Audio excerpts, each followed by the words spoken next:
right. As always, let's start this off with a little jumpstart of energy. This time, Monster, not sponsored, Monster Mule. It's pretty good. Tastes like a Moscow Mule. A lot of ginger.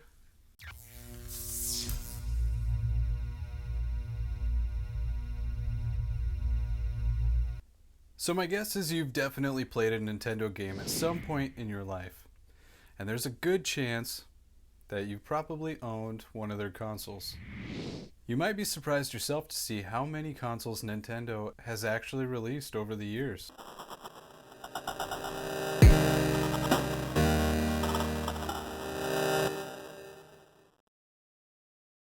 Buckle up because we're going to cover every console Nintendo has ever made, and some of these are going to surprise you. Shocking upset. I feel shocked. You might think we'll be starting with the Nintendo Entertainment System, or NES, and you'd be wrong. Let's go farther back to 1977. At this point, Nintendo began moving away from building toys and playing cards. The home console market saw a rise in popularity, particularly in America, with the release of Atari's Pong system in 1975. Nintendo decided to make their own dedicated Pong system as a way to bring the popularity over to Japan. Introducing the Color TV Game 6 on June 1st, 1977 for 9,800 yen. The 6 in the name represents the 6 different modes that you could select from the changing the paddle size, an extra set of paddles, ball speed, center barriers, and it changes the color scheme and stuff like that. This was a very basic and unpolished version of the already popular Pong game from Atari. And before anybody corrects me, Atari did get the idea from Magnavox, who had released their Odyssey game months prior to that. Now check this out. The Color TV Game 6 only came with one game. You couldn't swap the games out, there was no cartridges yet, and there was no online store to download more games. You would spend 9,800 yen if you're in Japan. Converting yen for inflation, it's roughly $184 American, just to play Pong. That's crazy. That's so crazy. Just to play Pong. And you had to play the game with the dials on the console. This version had no controllers or paddles at all. Since Nintendo at this time was not an electronics company, they had to partner with Mitsubishi Electronics to manufacture and mass produce this console. The goal here was to make the Nintendo console as cheap as possible to gain an edge over competition. Well, it definitely worked because their first console sold 1 million units. There was also a white version of this that took C batteries instead of the AC power, but that one did not sell as well. Well, if you bought that one, how mad would you be to find out 1 week later, June 8th, 1977, Nintendo released their next unit, the Color TV Game 15. This unit had the same internals, but this time brought removable wired controllers and new color options to the device. The reddish-orange version was the most purchased device, and as the name suggests, this device had 15 modes of Pong. Sounds exciting. The Color TV 15 at launch cost 15,000 yen and also sold 1 million units. 1977, 15,000 yen converting for inflation would be $282 American. That's already way more than I would want to spend on Pong. That is absolutely crazy. But you do get 15 ways to play Pong, and you and your friend get a controller. Pretty fair, right? Well, hardly. But you are paying for a premium here for the technology that is still considered new at this time. Atari, Magnavox, Nintendo, and others, Sega, are pioneering gaming at this time. So it's really no different than when a TV comes out with the latest and greatest technology. Take Samsung's The Wall, for example. You can literally spend $300,000 on that. But this would also help lead to the industry's collapse.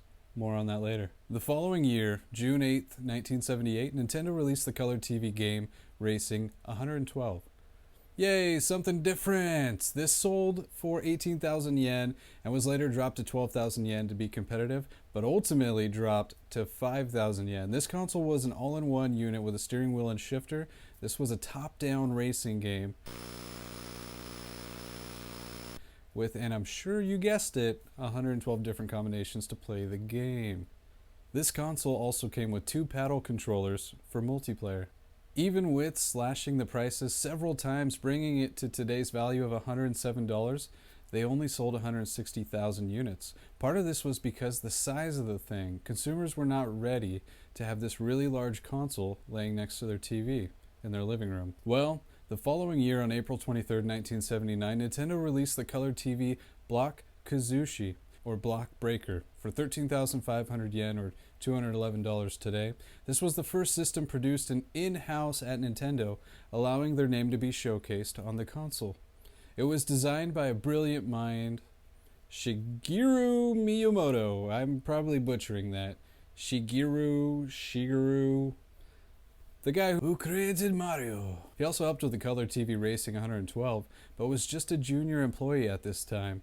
The Color TV game Block Kazushi came with 6 modes and was nothing more than a brick or block breaker game. The game that everyone in the early to mid 2000s had on their phones before they were smartphones. The final console of the TV game line was the computer TV game in 1980. This allowed you to play at-home Nintendo's arcade game Computer Othello, and retailed for a whopping 48,000 yen, and only came with one game, Othello. It's a pretty lackluster game. This was way too expensive for consumers. This would be the equivalent of buying one game for $782 today. It's just not going to happen. Othello is a very basic game where 2 players are placing their pieces on a board and overtaking their opponent by trapping them horizontally, vertically, or diagonally until all the spots on the board are filled. The player with the most pieces on the board is the winner. This unit was made in a limited production with good reason. Sticking with 1980, Nintendo also released a handheld device called the Game & Watch, which is the predecessor to the beloved Game Boy. The Game & Watch got its name because it literally came with a game, and it included a digital watch at the top right of the display. Simple times. But at least you had options. You could get Donkey Kong, Chef, Super Mario Bros., Parachute, Mario, or Mr. Game & Watch himself in ball. There were more options, but you only get the game that comes with the unit that you purchased.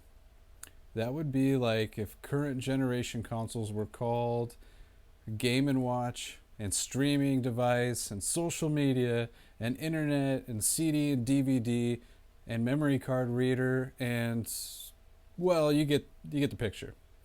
I could not find a launch price, but it did go on to sell 43 million units collectively. 1983 was known as the video game crash. The market was extremely saturated with overhyped and underdelivered games. People were losing interest in games entirely and fast in Japan and US. So in 1983, the entire color TV game lineup was just discontinued, kaput, as Nintendo moved towards their cartridge-based system. This same year now, we get the Family Computer. In Japan, the Family Computer was shortened to Famicom. This console would be the game changer, literally, that the game industry needed to revive the market. This console was only available in Japan at first, and was met with much skepticism in the US. Many thought gaming was dead. Luckily, through bad market trends and a bad deal with Atari, Nintendo was able to push on and believed what they had would be what everybody was looking for, and was later tested in the United States around 1985 with some assistance. To help spark the North American market, Nintendo came up with Rob, a robotic operating buddy.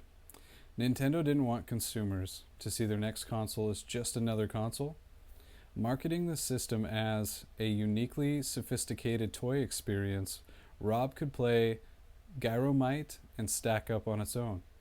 Just slap an original Nintendo controller into the cradle, and Rob would be very slowly moving spinning tops onto platforms that ultimately press either A or B on the controller. Really, they should have just called Rob RGM for Rube Goldberg Machine, but I guess it's already taken. But that's pretty much what it is. All these actions are happening just for like one result at the end, just like a Rube Goldberg Machine. Whatever, Google it if you don't know what it is. The deluxe set sold for $180 and came with the Zapper gun, 2 controllers and 2 games. That was later introduced as a cheaper alternative the Action Set, featuring a Super Mario and Duck Hunt cartridge that everybody had. So everybody should be familiar with that one. But in 1987, the new Nintendo Entertainment System, or NES for short, with a redesign for North America to resemble a VHS player so consumers would feel comfortable having this next to their TV. The NES launched at $89.99 or $149 for the previously mentioned Action Pack. This would be Nintendo's first home console sold internationally. This was a big hit, and everyone was excited to be able to swap games out without having to buy a new console every time, something we take for granted nowadays. The new 8-bit console system was a huge leap in graphics and sound quality. Everyone remembers this console as it gave birth to some of the most memorable games ever played. Super Mario Bros., The Legend of Zelda, Duck Hunt, just to name a few. After being approached by Namco and Hudson Soft, it was here that Nintendo introduced a now common practice of licensing third-party developers to produce and distribute games for their platform.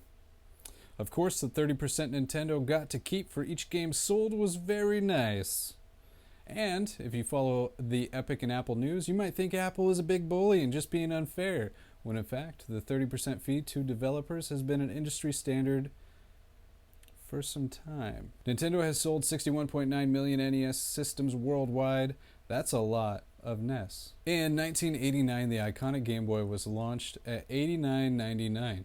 This version was an 8-bit console designed by the team that developed the Game & Watch and included a hybrid of features from both the Game & Watch as well as the NES. This handheld has a green dot matrix screen with no backlighting, so at first playing in the dark was just not gonna happen. It did have an adjustable contrast dial, also one forward-facing speaker with an adjustable dial on that. I had this device and they did make an attachable light, like a book reading light that you could attach to your Game Boy so you can play in darker places. It's still kind of hard to see the screen though. But this was the first time you could play Super Mario on the go. This sold over 118 million devices. What's up guys, Future Justin here. I had to cut this video short, I apologize. It was getting a little too long and there are still so many other consoles that we have to cover. But yeah, you're not going to want to miss the next one because we cover a device from Nintendo that they released unfinished with a warning for anyone under the age of 7 to absolutely not play because it would damage your eyes. You're not going to want to miss it, so if you like this video, hit that like button. If you want to see that upcoming video or others, smash that subscribe button. And guys, I will see you all in the next video.